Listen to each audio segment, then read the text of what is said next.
नमस्कार विद्यार्थियों, परीक्षा मंथन ऑफिशियल यूट्यूब चैनल पर आप सभी का बहुत बहुत स्वागत है। आज हम आपको एक नए अध्याय की तरफ ले चलेंगे। आज हम आपको दक्षिण भारत का इतिहास, प्राचीन काल में दक्षिण भारत का इतिहास प्रारंभ करेंगे।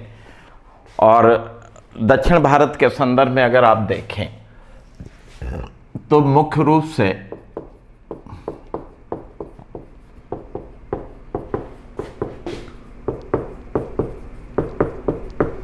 जो आपको अध्ययन करना है उसमें आप सबसे पहले संगम युग पढ़ेंगे, फिर आप चालुक्य वंश पढ़ेंगे, उसके बाद पल्लव वंश पढ़ेंगे और फिर अंत में चोल वंश। तो ये 4 टॉपिक आपको पढ़ने हैं, ठीक है।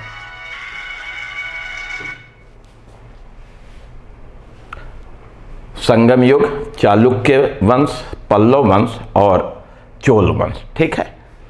तो ये दक्षिण भारत के इतिहास के संदर्भ में आपको देखना है। अब इसकी शुरुआत हम संगम युग से करेंगे, ठीक है। तो चलिए शुरू करते हैं संगम युग। देखिए, सुदूर दक्षिण में अगर आप देखें तो कृष्णा और तुंगभद्रा इन नदियों के दक्षिण का जो भूभाग है, ये जो नदियां हैं इनके ये दक्षिण का जो भूभाग है, ये पूरा प्राचीन काल में अगर देखा जाए तो इस पूरे भूभाग को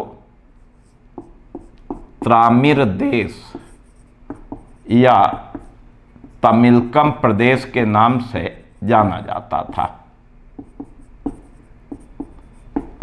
तो त्रामिर देश या तमिलकम प्रदेश, ठीक है।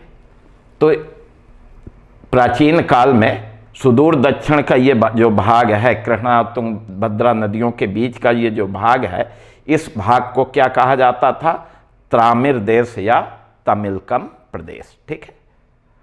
अब इस क्षेत्र में अगर देखा जाए तो बहुत प्राचीन काल से ही अगर आप देखें तो 3 शक्तियां शासन करती थीं। इधर अगर आप पूर्वी वाले हिस्से में देखें तो इस क्षेत्र में चोल वंश का शासन था, ठीक है। और इधर अगर आप देखें पश्चिम की तरफ तो चेर वंश था, और ये जो सुदूर दक्षिण है यहाँ पांड्य वंश था, ठीक है। तो बहुत प्राचीन काल से ही अगर आप देखें तो दक्षिण भारत में चोल, पांड्य और चेर 3 शक्तियां शासन किया करती थीं, ठीक है। अब इन तीनों शक्तियों के संदर्भ में अगर देखें तो इनके प्रारंभिक इतिहास और संस्कृति पर प्रकाश नहीं पड़ता, इनकी जानकारी नहीं मिलती है।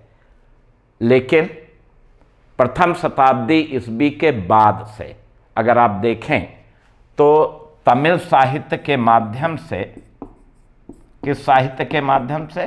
तमिल भाषा में रचे गए ग्रंथों के माध्यम से इनके इतिहास और संस्कृति पर प्रकाश पड़ने लगता है। अब ये जो तमिल साहित्य है वास्तव में ये विभिन्न संगमों की देन है।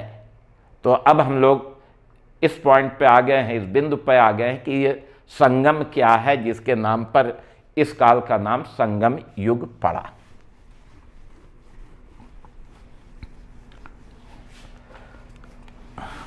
संगम, तो देखिए दक्षिण भारत में, प्राचीन काल में दक्षिण भारत में तमिल कवियों एवं विद्वानों का जो सम्मेलन होता था, उसी सम्मेलन को संगम कहा गया है। तो तमिल कवियों एवं विद्वानों के सम्मेलन को क्या कहा जाता था? संगम कहा जाता था। अब दक्षिण भारत में ये जो संगम हुए, इनके बारे में अगर देखें तो 8वीं शताब्दी में एक तमिल ग्रंथ लिखा गया,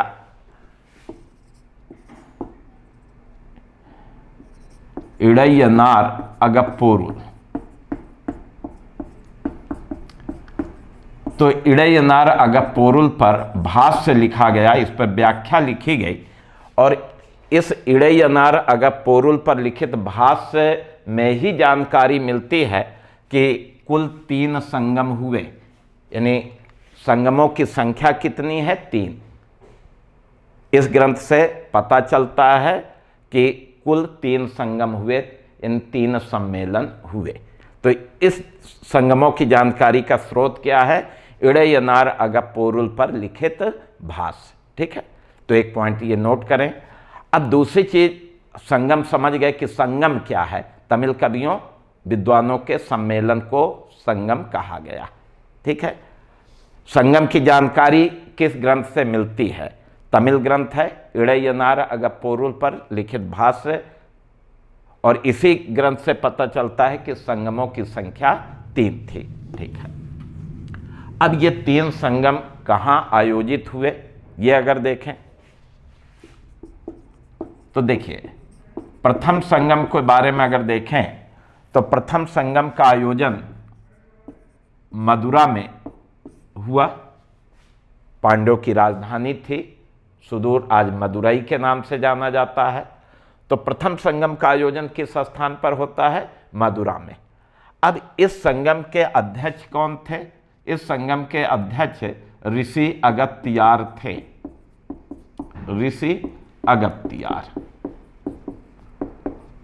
वास्तव में अगस्त ऋषि को ही तमिल लोग ऋषि अगस्त्यार कहकर संबोधित करते थे। तो जो अगस्त ऋषि हैं वही ऋषि अगस्त्यार हैं। तो प्रथम संगम का आयोजन मदुरा में हुआ। इस संगम के अध्यक्ष ऋषि अगस्त्यार थे। ये हर दृष्टि से अगर देखा जाए तो हर दृष्टि से ये सबसे बड़ा संगम था, यानी सबसे अधिक समय तक चला, सबसे अधिक विद्वान भाग लिए, सबसे ज़्यादा साहित्य रचे गए। तो हर दृष्टि से सबसे बड़ा संगम ये पहला संगम था। ऐसा कहा जाता है कि मदुरा समुद्र में डूब गया था, इसलिए इस संगम का अंत हो गया। इस संगम में बहुत सारे साहित्य रचे गए थे, लेकिन वर्तमान में एक भी ग्रंथ इस संगम का उपलब्ध नहीं है। तो प्रथम संगम का आयोजन मदुरा में ऋषि अगस्त्यार। वास्तव में अगर देखा जाए तो अगस्त ऋषि को ही ये श्रेय दिया जाता है कि इन्होंने ही दक्षिण भारत में आर्य संस्कृति का प्रचार प्रसार किया। इंपॉर्टेंट पॉइंट है कि दक्षिण भारत में आर्य संस्कृति का प्रचार प्रसार इनमें से किसने किया? तो उत्तर क्या देंगे? ऋषि अगस्त, जिन्हें तमिल लोग क्या कहते थे? ऋषि अगस्त्यार। ठीक है, चलिए अब द्वितीय संगम का आयोजन अगर देखें तो द्वितीय संगम का आयोजन कपाटपुरम में हुआ। कपाटपुरम को अलैवे के नाम से भी जाना जाता है। ठीक है, ये तो दूसरे संगम का आयोजन कपाटपुरम या अलैवे में हुआ। इसके संस्थापक अध्यक्ष तो ऋषि अगस्त्यार ही थे, अर्थात ऋषि अगस्त थे, लेकिन बाद में इनके शिष्य तोलकाप्पियार ने इस संगम की अध्यक्षता की। तो द्वितीय संगम के संस्थापक अध्यक्ष ऋषि अगस्त्यार थे, लेकिन वास्तविक अध्यक्ष कौन थे? तोलकाप्पियार, जो ऋषि अगस्त्यार के ही शिष्य थे। इन्होंने वास्तविक रूप में इस संगम की अध्यक्षता की। अब इस संगम में भी अनेक साहित्य रचे गए, अनेक ग्रंथ रचे गए, लेकिन एक ग्रंथ को छोड़ करके सारे नष्ट हो गए हैं। इस संगम का एकमात्र ग्रंथ तोलकाप्पियम उपलब्ध है, जिसकी रचना स्वयं तोलकाप्पियार ने की थी। तो द्वितीय संगम का केवल एक ही ग्रंथ वर्तमान में उपलब्ध है, बाकी सारे नष्ट हो गए हैं। अब तृतीय संगम अगर देखें तो तृतीय संगम का आयोजन भी मदुरा में हुआ। और तीसरे संगम के अध्यक्ष थे नक्कीरार। ठीक है, तो तीसरे संगम के अध्यक्ष कौन हुए? नक्कीरार। हर दृष्टि से यह सबसे छोटा संगम था, सबसे कम समय तक चला, सबसे कम विद्वान भाग लिए, सबसे कम साहित्य रचे गए। अब तृतीय संगम के भी अधिकांश ग्रंथ तो नष्ट हो गए, कुछ ग्रंथ उपलब्ध हैं, उनको संग्रह ग्रंथ और महाकाव्य के रूप में वर्तमान में ये उपलब्ध हैं, उनकी चर्चा हम करेंगे। तो अब आप देखेंगे कि इस संगम युग में 3 संगम होते हैं, प्रथम संगम, द्वितीय संगम और तृतीय संगम। ये संगम कहाँ होते हैं और इसकी अध्यक्षता किसने की, ये आपको याद रखना है। और इन्हीं संगमों के नाम पर इस युग का नाम भी पड़ा है संगम युग। ठीक है, अब इन संगमों में जो साहित्य रचा गया और उनमें जो उपलब्ध हैं उनकी चर्चा हम करेंगे। तो अब हम आपको बताएंगे संगम साहित्य के बारे में। संगम साहित्य,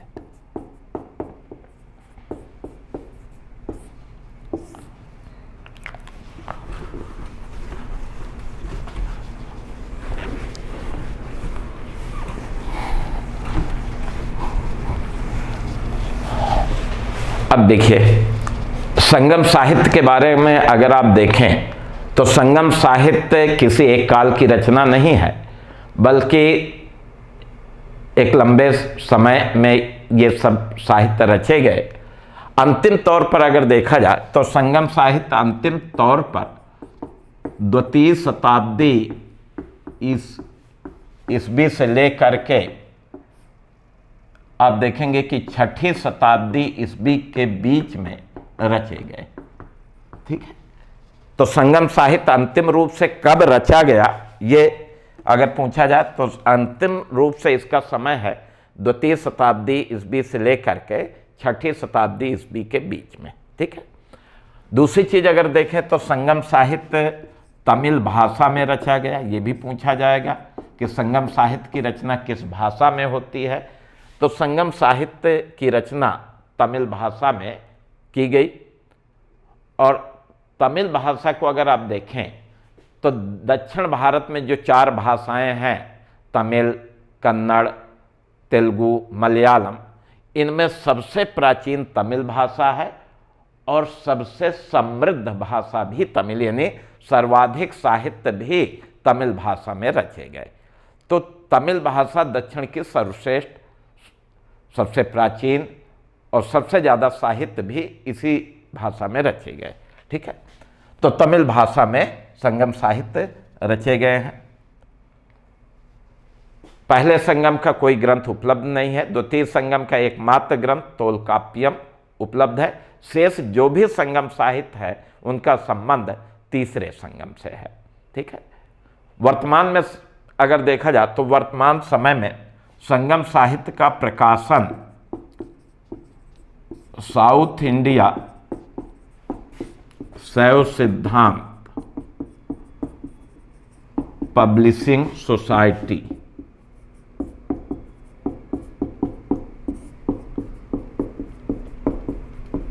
तिन्नेवल्ली, यहां से प्रकाशित होता है।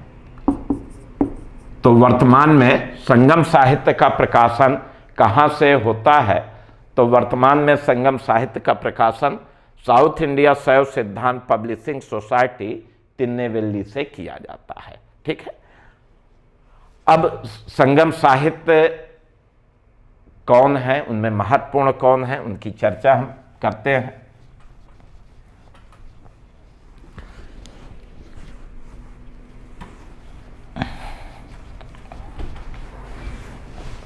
देखिए, जो भी संगम साहित्य उपलब्ध है उनमें सबसे प्राचीन उपलब्ध ग्रंथ तोलकाप्पियम है। तोलकाप्पियम, इस ग्रंथ की रचना तोलकाप्पियार ने की थी। तोलकाप्पियम की रचना किसने की थी? तोलकाप्पियार।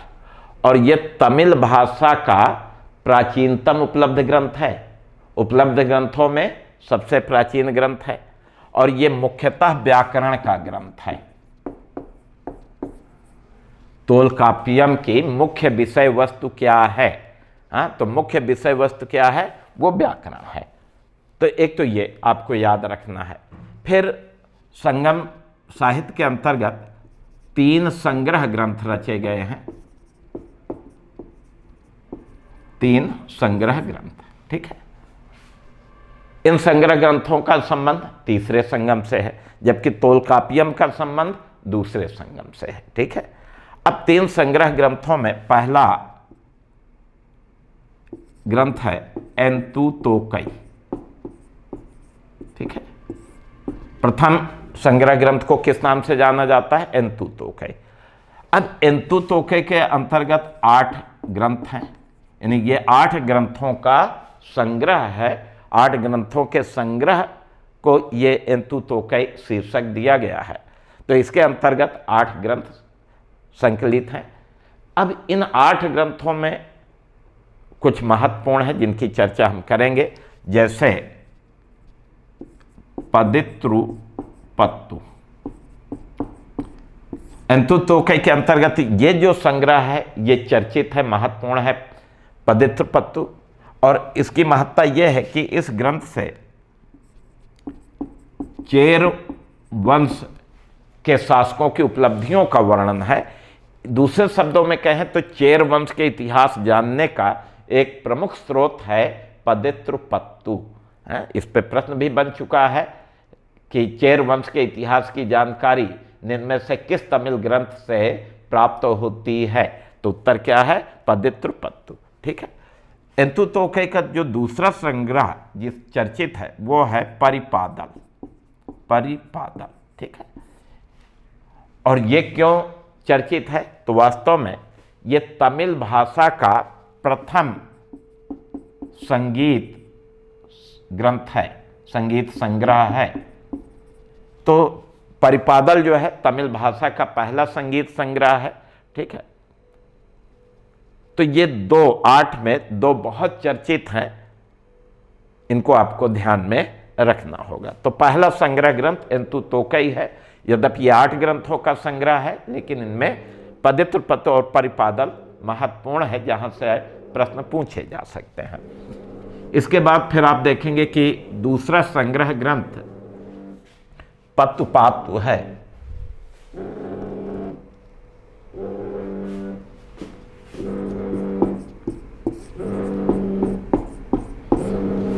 तो दूसरा संग्रह ग्रंथ क्या है? पत्तुपात्तु, ठीक है। अब इसके अंतर्गत अगर देखें तो इसमें यह 10 ग्रंथों का संग्रह है।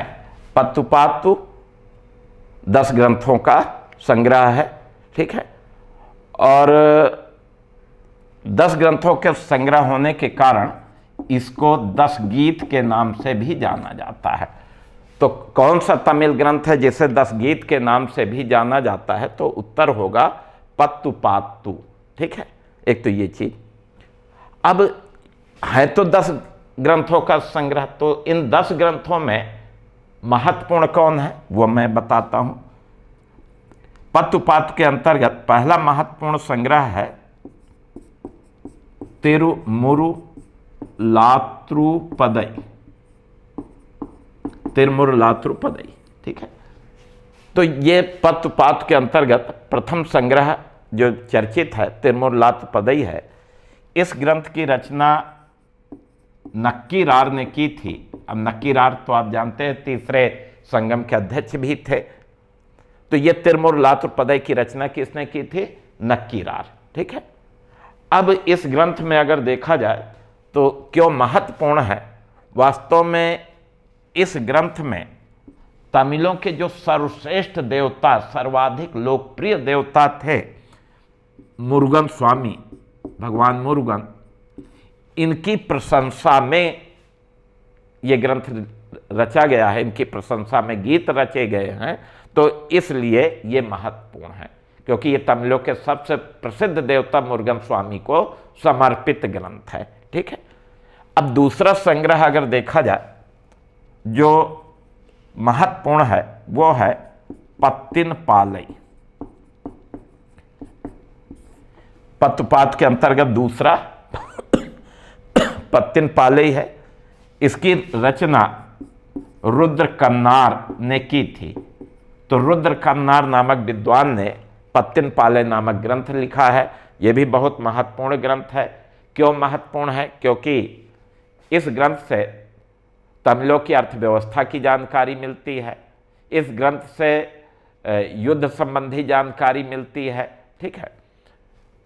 और ये पत्तिन पाले इतनी महत्वपूर्ण रचना है कि इस युग का एक चोल शासक हुआ करिकाल, और करिकाल इस रचना से इतना प्रभावित हुआ कि इसने रुद्र कन्नार को 16 लाख स्वर्ण मुद्राएं, 16 लाख सोने की मुद्राएं उपहार स्वरूप, पुरस्कार स्वरूप प्रदान किया था। अब पत्तुपात का तीसरा जो महत्वपूर्ण संग्रह है वो है मदुरई कांची। मदुरई कांची, इस ग्रंथ की रचना मरुदनार ने की थी, और इस ग्रंथ से हमें पांड्य वंश के इतिहास की जानकारी मिलती है। तो पत्तुपात यद्यप 10 ग्रंथों का संग्रह है, इसलिए इसे 10 गीत के नाम से भी जाना जाता है, लेकिन इसके अंतर्गत जो आपको याद रखना है, तिरुमुरलातुरपदई जिसकी रचना नक्कीरार ने की, मुरुगन स्वामी से संबंधित ग्रंथ, पत्तिन पाले जिसकी रचना रुद्र कन्नार ने की, तमिलों की अर्थव्यवस्था, युद्ध आदि की जानकारी, मदुरई कांची जिसकी रचना मरुदनार ने की, इसमें पांड्यों के इतिहास की जानकारी मिलती है। तो ये दूसरा संग्रह हमने बताया पत्तुपात और उसके संग्रह के बारे में। अब हम चलते हैं तीसरे संग्रह ग्रंथ की तरफ। तीसरे संग्रह ग्रंथ का नाम है पद्निकिल कड़क्कू।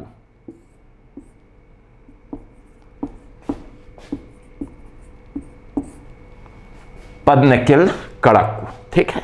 यह तीसरा संग्रह ग्रंथ है, और इस संग्रह ग्रंथ के अंतर्गत 18 लघु उपदेश ग्रंथों का संग्रह है।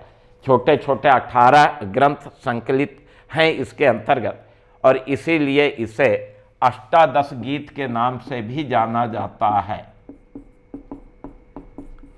तो पद्निकिल कड़क को क्या कहा जाता है? अष्टादश गीत, ठीक है। अब इसके अंतर्गत सबसे महत्वपूर्ण संग्रह है कुरल। यह पद्निकिल कड़क का सबसे चर्चित संग्रह ग्रंथ है कुरल। कुरल नामक ग्रंथ की रचना तिरुवल्लुवर ने की थी। तिरुवल्लुवर इन्होंने की थी, और तिरुवल्लुवर को जो है ब्रह्मा जी का अवतार माना गया है। दक्षिण भारत में तिरुवल्लुवर को क्या माना गया है? ब्रह्मा जी का अवतार। अब कुरल बहुत ही महत्वपूर्ण है। ये दार्शनिक ग्रंथ है, इसमें दार्शनिक बातें, उपदेश परक बातें संकलित हैं। इसे तमिलों का बाइबिल कहा जाता है, लघु वेद भी कहा जाता है। तो तमिलों का बाइबिल कुरल, लघु वेद कुरल, ठीक है। तो ये सबसे चर्चित स्थल, प्राय इसी से प्रश्न मिल जाता है। इसका एक और संग्रह एलादी है। एलादी, इसमें चारों वेदों का संक्षिप्त रूप मिलता है। चारों वेदों को तमिल भाषा में संक्षिप्त रूप में लिख करके इस नाम से संकलित किया गया। तो ये 3 संग्रह ग्रंथ हमने बताए, एंतुतोकई, पत्तुपात, पद्निकिल कड़क, और इसके अंतर्गत कौन कौन महत्वपूर्ण है, उनकी क्या विषय वस्तु है, ये जरूर ध्यान में रखिए। यहां से प्रश्न पूछे जाते हैं, ठीक है।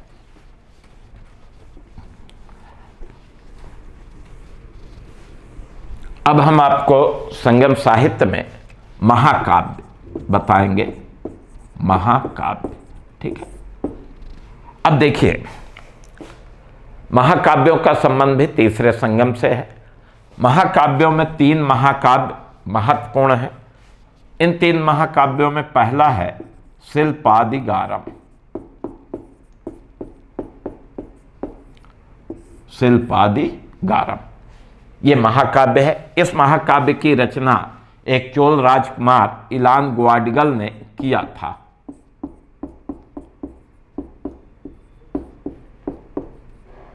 तो तो इसके रचनाकार कौन है? इलान ग्वाडगल है। इस महाकाव्य का नायक कोवलन है और नायिका कणगी है। दोनों पति पत्नी हैं और यही इस महाकाव्य के नायक और नायिका हैं।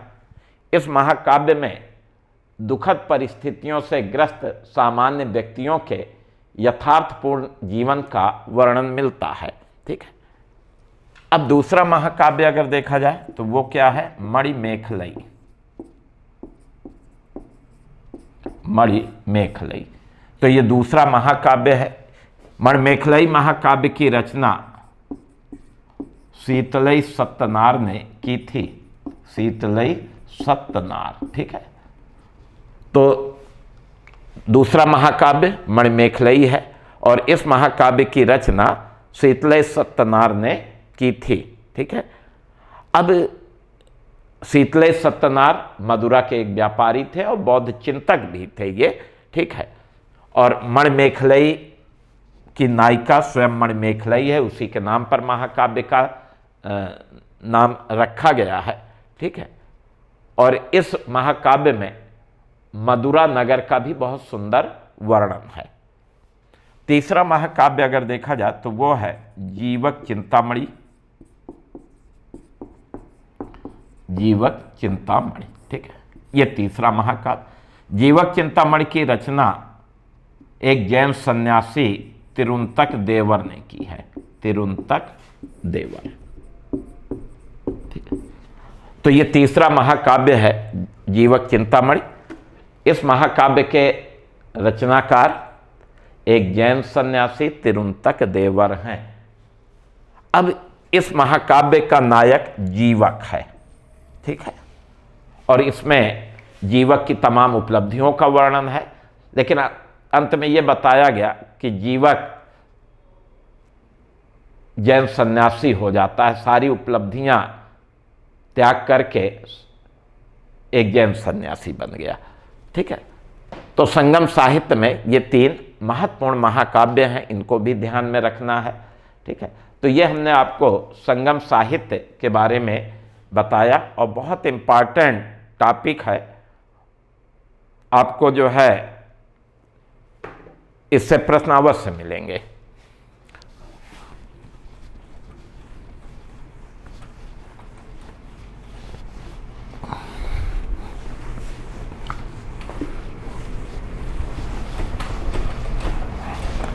अब आगे अगर आप देखें तो ये जो संगम साहित्य रचे गए, इन संगम साहित्य से हमें राजनीति, प्रशासन, समाज, धर्म, अर्थ की क्या जानकारी मिलती है, ये देखते हैं। सबसे पहले हम संगम युगीन राजनीतिक जीवन के बारे में देखेंगे। ठीक। संगम युग का राजनीतिक जीवन। देखिए, संगम साहित्य में मुख्यतः तीन राजवंशों का उल्लेख मिलता है: चोल वंश, पांड्य वंश और चेर वंश। चोल, पांड्य, चेर। तो एक एक वंश के बारे में सबसे पहले हम आपको चोल वंश के बारे में बताएंगे। संगम युगीन चोल वंश। संगम युग के बाद भी एक चोल वंश स्वतंत्र रूप से आएगा, वो बाद में हम आपको पढ़ाएंगे चोल साम्राज्य के रूप में, लेकिन ये संगम युगीन चोल वंश है। ठीक है। अब संगम युगीन चोल वंश के बारे में अगर देखें तो दक्षिण पूरब में चोल साम्राज्य, चोल वंश का उदय हुआ। यानी चोलों की शक्ति का उत्कर्ष दक्षिण भारत के पूर्वी भाग में हुआ। चोलों की राजधानी उरैयूर थी। चोलों की राजधानी कहाँ थी? उरैयूर। ठीक है। अब चोल वंश का प्रथम ऐतिहासिक शासक, तो चोल वंश का प्रथम ऐतिहासिक शासक उर्वप्पहर्रे इलंजेती चेन्निथा। बड़ा लंबा नाम है। तो संगम युगीन चोल वंश का प्रथम ऐतिहासिक शासक कौन था? उर्वप्पहर्रे इलंजेती चेन्न। ठीक है। और ये अपने सुंदर रथों के लिए प्रसिद्ध था, इसके पास बहुत युद्ध के सुंदर रथ थे, इसके लिए ये जाना जाता था। ठीक, इसके बाद करिकाल शासक बना। ऐतिहासिक ग्रंथों में इसे इलंजेत चिन्ह का पुत्र ही बताया गया है। तो करिकाल का शाब्दिक अर्थ होता है जले हुए पैर वाला, लेकिन ये जला हुआ पैर वाला नहीं था, ये महान योद्धा था। ठीक है, ये इस वंश का सबसे महान शासक हुआ। चोल वंश का सबसे महान शासक कौन था? करिकाल। ठीक है, अब करिकाल की उपलब्धियों में अगर देखें तो सबसे पहले इसके वेणी का युद्ध। तो करिकाल शासक बनने के बाद वेणी का युद्ध लड़ा। अब वेणी के युद्ध में अगर आप देखें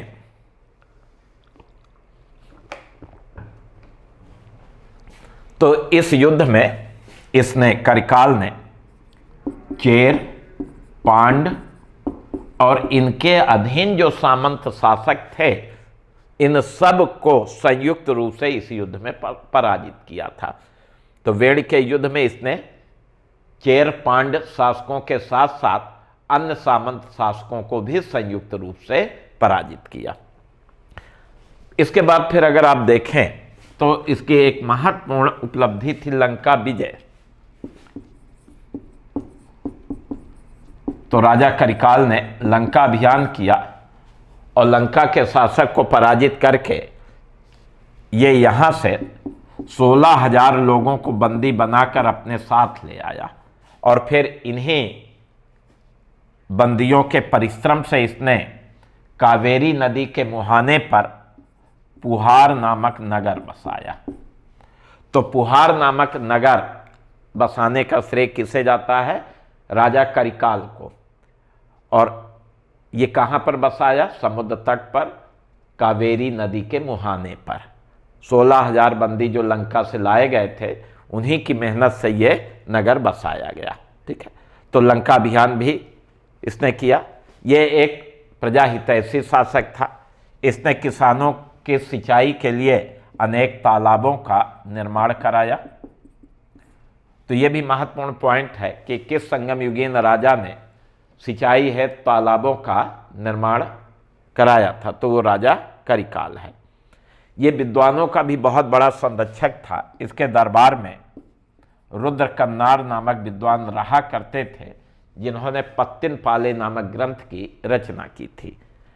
राजा करिकाल ने रुद्र कन्नार को 16 लाख स्वर्ण मुद्राएं पुरस्कार स्वरूप दिया था। तो इस तरह से आप देखेंगे कि संगम युग का चोल वंश का यह सबसे महान राजा हुआ। अब करिकाल के बाद यद्यपि अनेक राजा हुए, लेकिन करिकाल के बाद आप देखेंगे कि इस वंश में सेनगणान नामक एक प्रमुख राजा होता है। यह भी अनेक युद्धों में विजय प्राप्त की और इसके द्वारा अनेक शिव मंदिरों के निर्माण कराए जाने का उल्लेख है कि धार्मिक प्रवृत्ति का शासक था और इसने अनेक शिव मंदिरों का निर्माण कराया था। ठीक है, तो ये कुछ संगम युगीन चोल वंश के राजाओं की चर्चा है। चोल वंश का राज चिन्ह अगर देखें तो बाघ यानी व्याघ्र था, व्याघ्र बाघ। ठीक है, एक ही है। तो राज चिन्ह पूछा जाए कि संगम युगीन चोल वंश का राज चिन्ह क्या था, तो उत्तर क्या देंगे? व्याघ्र था। तो ये हमने एक राजवंश के बारे में चर्चा की। अब दूसरा राजवंश अगर देखें तो पांड्य वंश। तो संगम साहित्य में पांड्य वंश की भी चर्चा आती है। ठीक है, सुदूर दक्षिण में पांड्य राज्य का उदय हुआ था। पांडव की राजधानी मदुरा थी। पांडव की राजधानी कहाँ थी? मदुरा, जो आज मदुरई के नाम से जाना जाता है। अब पांड्य वंश के बारे में अगर देखें तो पांड्य वंश का प्रथम ऐतिहासिक शासक नेडियोन था। कौन था? नेडियोन। ठीक है, तो पांड्य वंश का प्रथम ऐतिहासिक शासक नेडियोन था। नेडियोन का अर्थ होता है लंबे कद वाला। जो लंबे कद वाला व्यक्ति होता है उसे क्या कहा गया है तमिल में? नेडियोन। अब इसके बारे में उल्लेख मिलता है कि इसी राजा ने सर्वप्रथम सागर पूजा की परंपरा प्रारंभ की थी। तो सागर पूजा की परंपरा संगम युगीन किस राजा ने प्रारंभ की? तो पांड्य शासक नेडियोन। इसके बाद फिर एक नाम आता है पाल सालई मुडकुडमी की। तो इस नाम का राजा हुआ पाल सालई मुडकुडमी। पाल सालई का शाब्दिक अर्थ होता है अनेकों मंडप या अनेकों यज्ञशाला, अर्थात इसने अनेक यज्ञशालाओं का निर्माण कराया था। ठीक है।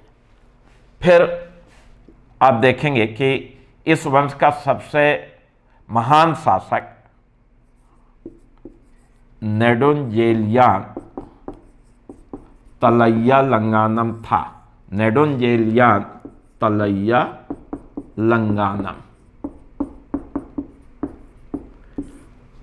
ये संगम युगीन पांड्य वंश का सबसे महान राजा हुआ नेडुंजेलियान तलैया लंगानम। जिस समय ये शासक बना तो इसके उम्र और अनुभव की कमी थी। तो इसके उम्र और अनुभव की कमी के भ्रम में चोल और चेर राजाओं ने अपने सामंत शासकों के साथ इसके राज्य पर आक्रमण कर दिया। तब इसने तलैया लंगानम नामक स्थान पर इस संयुक्त सेना को तहस नहस कर दिया। चोल, चेर और अन्य सामंत राजाओं की जो सेना आई थी उस सेना को तलैया लंगानम के मैदान पर इसने पराजित किया, तहस नहस कर दिया। तभी इसका नाम नेडुंजेलियान तलैया लंगानम पड़ गया। तो ये इस वंश का सबसे महान राजा हुआ। ये विद्वानों का भी बहुत बड़ा संरक्षक था। नक्कीरार तीसरे संगम के अध्यक्ष थे। मरुदनार बहुत बड़े विद्वान थे। तो नक्कीरार और मरुदनार जैसे विद्वान जो है इसके दरबार में संरक्षण प्राप्त करते थे। तो नक्कीरार और मरुदनार जैसे विद्वान इसके दरबार में संरक्षण प्राप्त करते थे। ठीक है। तो ये नेडुंजेलियान इस वंश का सबसे महान शासक हुआ। इसके बाद फिर इस वंश में कोई शक्तिशाली राजा नहीं था। यद्यपि इसके बाद इसका छोटा भाई वेरिवर शैली शासक बना था, लेकिन कोई विशेष उपलब्धि की चर्चा नहीं मिलती। इसके बारे में एक चर्चा जरूर आती है कि भित्ति चित्रों को देखते समय इसकी मृत्यु हो गई थी। पांड्य वंश के शासकों का राज चिन्ह मछली था।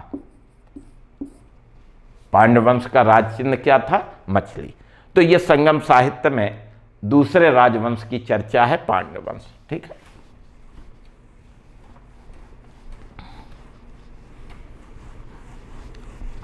अब संगम साहित्य में जिस तीसरे राजवंश की चर्चा मिलती है वो है चेर वंश। अब चेर वंश के बारे में अगर देखें तो चेर वंश का उदय दक्षिण पश्चिम में हुआ। दक्षिण भारत के पश्चिमी क्षेत्र में चेर वंश का उदय होता है। ठीक है। अब चेरों की दो राजधानियां थीं, वांजी एवं तोंडी। तो वांजी और तोंडी ये चेरों की दो राजधानियां थीं। ठीक है। यहां से चेर वंश के शासक शासन करते थे। अब चेर वंश का प्रथम ऐतिहासिक शासक अगर देखें तो वो था उदयनजीरल। प्रथम ऐतिहासिक शासक कौन था? उदयनजीरल। ठीक है। अब उदयनजीरल के बारे में उल्लेख मिलता है कि इसने कुरुक्षेत्र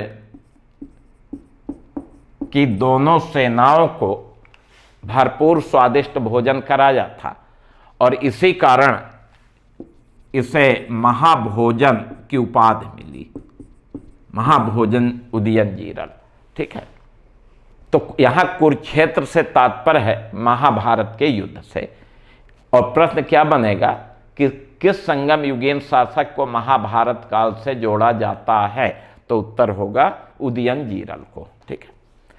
अब उदयनजीरल के बाद अगर देखें तो नेडुंजीरल आदम, नेडुंजीरल आदन शासक हुआ और ये चेर वंश का सबसे महान राजा हुआ। चेर वंश का ये सबसे महान राजा हुआ। इसने मरंदई को अपनी राजधानी बनाई। वांजी तोंडी चेरों की राजधानी थी, लेकिन इसने मरंदई को अपनी राजधानी बनाई। ठीक है। अब नेडुंजीरल आदन के बारे में उल्लेख मिलता है कि इसने हिमालय पर्वत से लेकर कन्याकुमारी तक की समस्त भूमि को जीत लिया। तो हिमालय से कन्याकुमारी तक का विजेता इसे कहा गया है और अपनी इस विजय के उपलक्ष्य में इसने इमयौरम्मन की उपाधि धारण की। तो इस राजा की उपाधि क्या थी? इमयौरम्मन। इमयौरम्मन का अर्थ क्या होता है? जिसने हिमालय पर्वत पर अपना राज चिन्ह उत्कीर्ण कराया हो, अर्थात इसका राज्य हिमालय पर्वत तक था और अपना राज चिन्ह जो है हिमालय पर्वत पर अंकित कराया था और इसी उपलक्ष्य में इसने इमयौरम्मन की उपाधि धारण की।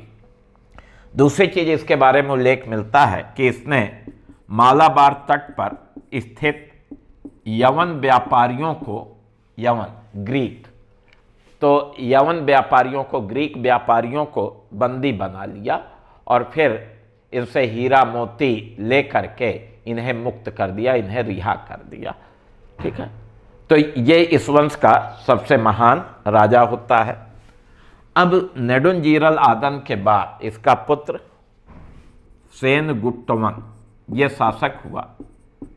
सेनगुट्टवन ये भी अपने पिता की भांति एक महान शासक था। इसने भी अनेकों विजय की। अब सेनगुट्टवन के बारे में अगर देखें तो इसने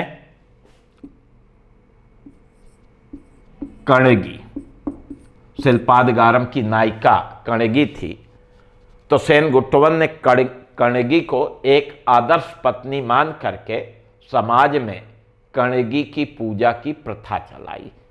तो किस शासक ने कण्गी की पूजा की प्रथा चलाई थी? वो सेनगुट्टवन था। ठीक है।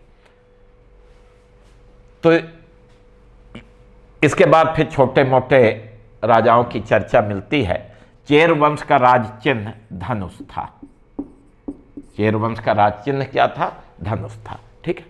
तो ये संगम साहित्य में 3 राजवंशों की चर्चा है। इनमें प्रथम ऐतिहासिक शासक, सबसे महान शासक कौन हुए, उनकी राजधानियाँ कहाँ थी, उनके राज चिन्ह क्या थे, ये सब चर्चा आती है, वो हमने आपको बता दिया। ठीक है। अब आगे हम संगम युगीन प्रशासन की जानकारी देंगे। संगम युगीन प्रशासन। ठीक है। अब प्रशासन के बारे में अगर आप देखें तो देखिए, संगम साहित्य से हमें प्रशासन की भी कुछ जानकारी प्राप्त होती है। संगम युगीन प्रशासन का स्वरूप राजतंत्रात्मक था और राज्य की सारी शक्ति राजा के हाथों में केंद्रित होती थी। इस काल में राजा अपने आप को देवतुल्य मानता था। राजा लोग अनेक उपाधियां धारण करते थे, जैसे को, मन्नम, वेंदन,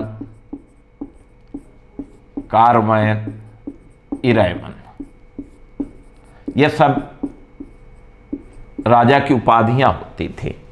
और इनमें जो को उपाधि होती थी, यह राजा के साथ साथ देवता के लिए भी प्रयुक्त होती थी।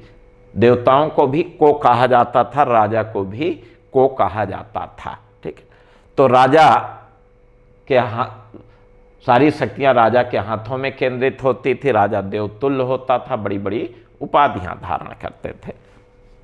राजा अपने जीवन काल में ही अपना उत्तराधिकारी अर्थात युवराज चुन लेता था। युवराज को कोमहन कहा जाता था। युवराज को क्या कहा जाता था? कोमहन कहा जाता था। ठीक है। अब इस काल में अगर आप देखें तो राजा की सहायता के लिए एक परिषद होती थी और उस परिषद को पंचवारम या पंच महासभा के नाम से जाना जाता था। तो राजा की सहायता के लिए संगम युग में पंचवारम या पंच महासभा नामक परिषद होती थी और राजा इसी परिषद की सहायता से, सलाह से शासन का संचालन करता था। ठीक है। इसके अतिरिक्त अगर भू राजस्व व्यवस्था देखें तो संगम युग में राजकीय आय का मुख्य स्रोत भू राजस्व था, जिसे इरई कहा जाता था। लगान, किसानों से जो लगान मिलता था, भू राजस्व मिलता था, वो क्या कहलाता था? इरई। संभवतः ये उपज का 1/6 लिया जाता था। ठीक है। इसके अतिरिक्त अगर देखा जाए तो उल्गु, ये व्यापारियों से लिया जाने वाला कर था। सुंगम, ये व्यापारियों से मार्ग कर के रूप में लिया जाता था। इनकी दरों की कोई चर्चा नहीं मिलती। तो इरई, उल्ग, सुंगम, ये सब राजकीय आमदनी के स्रोत होते थे। ठीक है।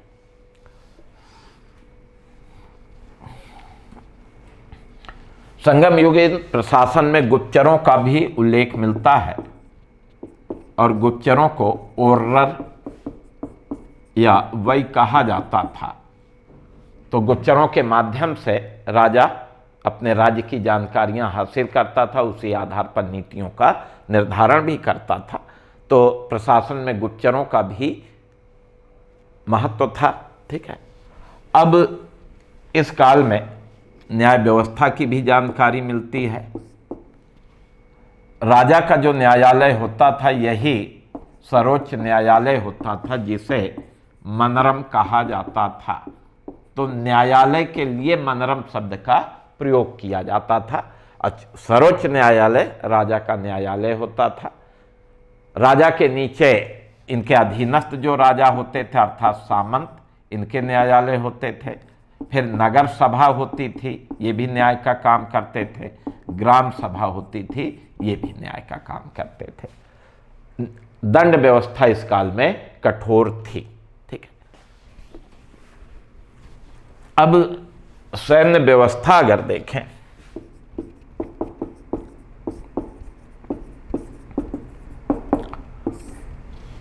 तो संगम युगीन राजाओं ने एक संगठित सेना का गठन किया।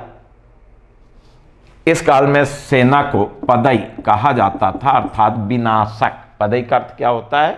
विनाशक। ठीक है। सेना के 4 अंगों का उल्लेख है: पैदल सेना, अश्व सेना, गज सेना, रथ सेना। ठीक है। लेकिन यहाँ एक महत्वपूर्ण बात यह है कि संगम युग में रथों को खींचने के लिए घोड़े नहीं लगाए जाते थे।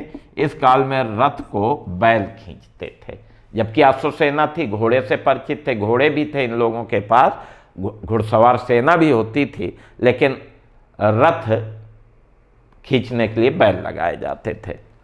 सेनापति को इनाड की उपाधि दी जाती थी। सेनापति इनाड के नाम से जाना जाता था।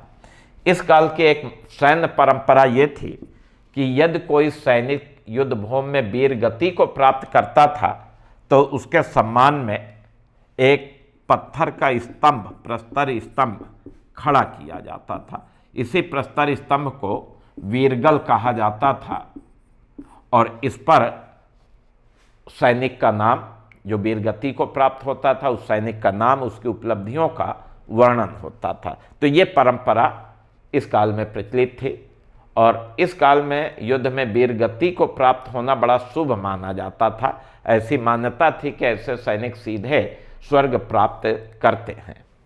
तो ये सैन्य व्यवस्था के बारे में जानकारी मिलती है। अब संगम साहित्य में समाज के बारे में अगर देखें तो देखिए, उत्तर भारत की तरह दक्षिण भारत में संगम युग में चातुर्वर्ण व्यवस्था का उल्लेख नहीं मिलता, बल्कि यहाँ पूरा समाज 4 वर्ग में विभक्त था।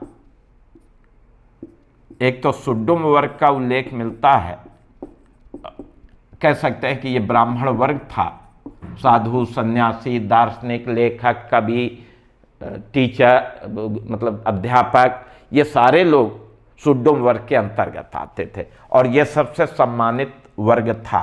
दूसरा अरसर था। अरसर का यहाँ मतलब योद्धा वर्ग से है। कोई भी जो योद्धा है, सैनिक है, वो अरसर वर्ग के अंतर्गत। दूसरा सम्मानित वर्ग योद्धा वर्ग था, इन्हें भी समाज में अत्यधिक सम्मान मिलता था। तीसरा बेनिगर यानी शिल्पी एवं व्यापारी। तो ये तीसरा वर्ग था, शिल्पी व्यापारी। अनेक प्रकार के व्यापारी, व्यवसायी सब बेनगर के अंतर्गत आते थे। प्रायः व्यापारियों की स्थिति ठीक होती थी, धनी व्यापारी भी होते थे, सामान्य व्यापारी भी होते थे, लेकिन कुछ व्यवसायिक वर्ग थे जिनकी सामाजिक स्थिति हीन थी। जैसे आप देखेंगे कि पुलैयन। पुलैयन कौन था? रस्सी बनाने वाला। एनियर शिकारी और परदवर मछुआरा। तो पुलैयन, एनियर और परदवर अर्थात रस्सी बनाने वाले, शिकारी और मछुआरों की सामाजिक स्थिति निम्न थी, खराब थी, हे थी। ठीक है। चौथा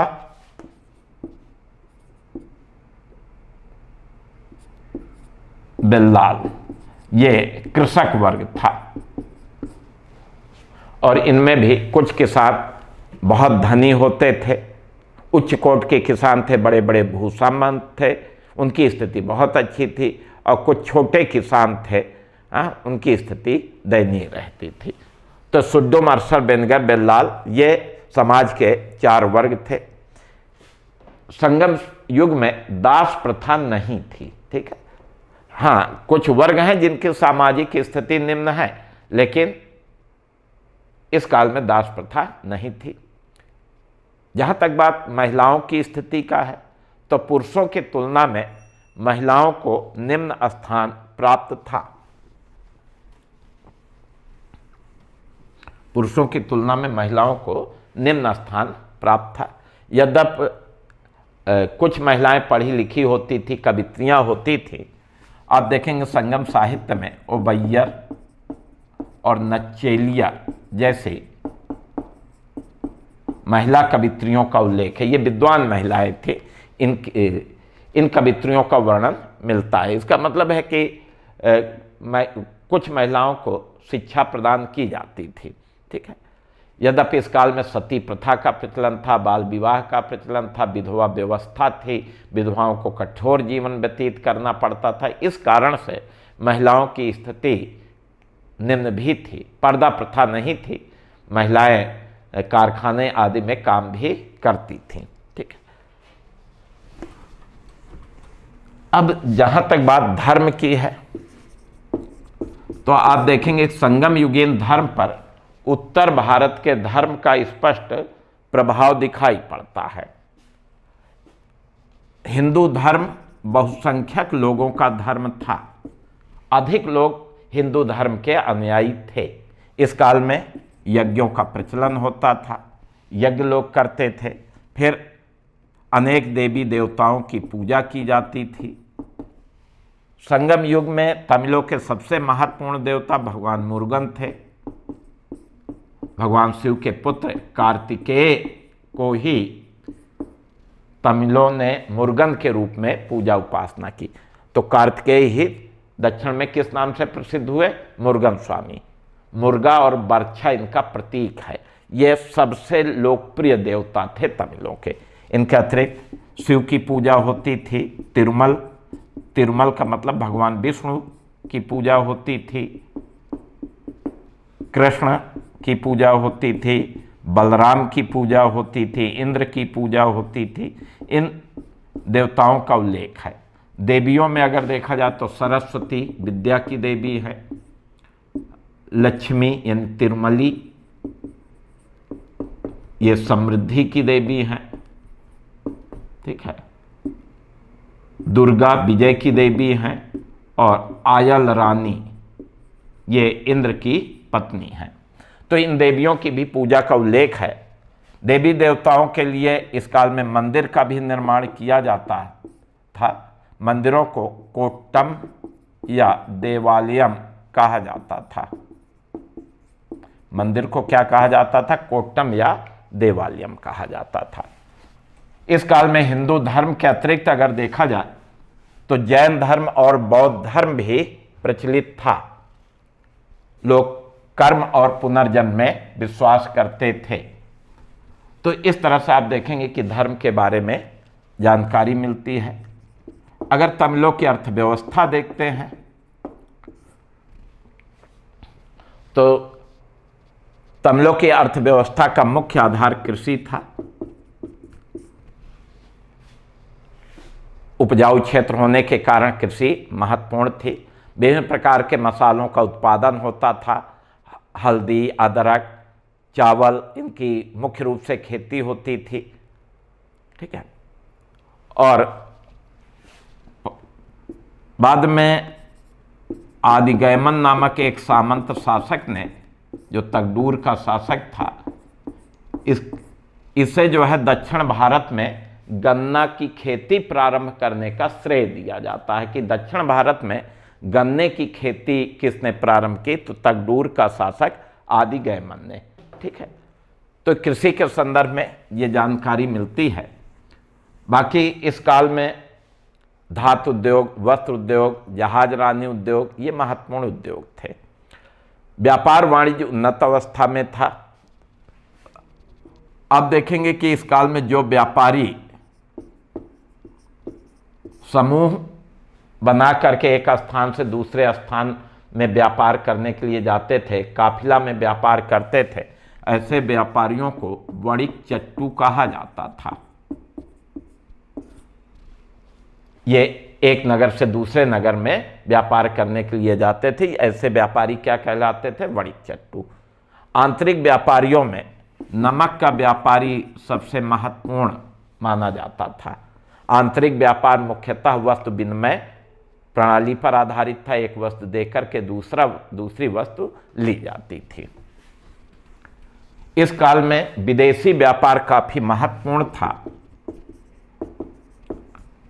और तमिलों का विदेशी व्यापार मुख्य रूप से रोम, मिस्र, अरब, फारस की खाड़ी, चीन, लंका और दक्षिण पूर्व एशिया के साथ संपन्न होता था। तो मुख्यतः अगर देखा जाए तमिलों का व्यापार, विदेशी व्यापार इन देशों के साथ होता था। अब अगर निर्यात की जाने वाली वस्तुओं में अगर देखें तो तमिल क्षेत्र से निर्यात होने वाली वस्तुओं में गरम मसाला, विभिन्न प्रकार के मसाले, मलमल, मोती और अन्य वस्तुओं में लोहा इस्पात की बनी वस्तुएं, लकड़ी की बनी वस्तुएं, हाथी दांत की बनी वस्तुएं, कुछ औषधियां हैं, मनोरंजक पशु पक्षी हैं। फिर आयातित वस्तुओं में इसके बदले में तो एक तो सोना चांदी के सिक्के आते थे और इसके अतिरिक्त घोड़ा और मदिरा, इनका आयात किया जाता था। तो ये संगम युग में आयातित वस्तुएं थीं। तो निर्यातित वस्तुएं और आयातित वस्तुएं। ठीक है। अब इस काल के प्रमुख बंदरगाह अगर देखें तो आप देखेंगे कि पुहार और अरिकामेड, ठीक है, ये दोनों चोल राज्य के अंतर्गत थे। ये प्रमुख बंदरगाह थे। फिर आप देखेंगे कि सालयूर और आपका कोलची, ये दोनों पांड्य राज्य के अंतर्गत बंदरगाह थे। और फिर आप देखेंगे कि वांजी, तोंडी, मुजिरिस, ये चेर राज्य के अंतर्गत थे। तो ये बंदरगाह थे जहाँ से विदेशी व्यापार संपन्न होता था। पुहार सर्वदेशी महानगर थे जहाँ अनेक देशों के नागरिक यहाँ आते थे, व्यापार करते थे। संगम युगीन विदेशी व्यापार की एक महत्वपूर्ण विशेषता है यह है कि यह व्यापार बिचौलिए के माध्यम से संपन्न होता था और बिचौलिया की भूमिका सिकंदरिया के यवन और यहूदी अदा करते थे। तो बिचौलिए के माध्यम से ही व्यापार संपन्न होता था। तो यह आज हमने आपको संगम युग का इतिहास बताया। तो देखिए संगम क्या है, कितने संगम हुए, और संगम साहित्य के बारे में, संगम साहित्य में वर्णित 3 राजवंशों के बारे में, चोल, पांड्य और चेर के बारे में। फिर आप देखेंगे कि इस काल में जो प्रशासन था उसकी जानकारी हमने दी। साथ में हमने इस काल के समाज, धर्म और अर्थव्यवस्था से संबंधित जानकारी दी।